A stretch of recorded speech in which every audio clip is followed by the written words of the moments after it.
So let's start with the accounting concepts. Accounting concepts refer to basic rules, assumptions, and principles.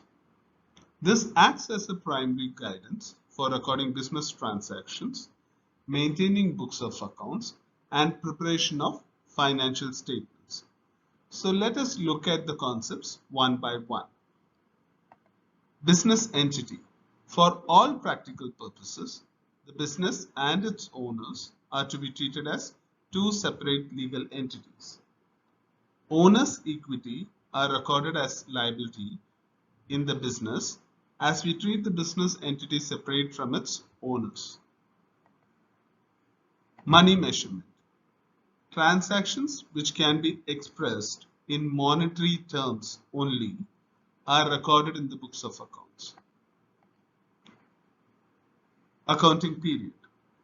Financials are prepared for a specific period and all transactions pertaining to that period alone are recorded in that accounting period. Realization. Entity should record an asset at cost until and unless the realizable value of the asset has been realized. Similarly, profit is recognized only when it is earned. Accrual. Transactions are to be recorded as and when they occur, not as and when the cash is received or paid. Matching. The revenue for the period and the expenses incurred to earn the revenue should be recorded in the same period. Going concern. Business will continue in the near future and it won't be dissolved.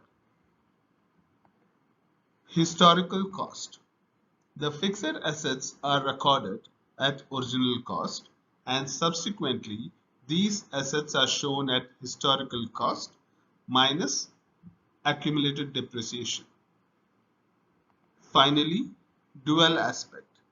Every transaction is recorded with an impact to two or more accounts, the debit and credit.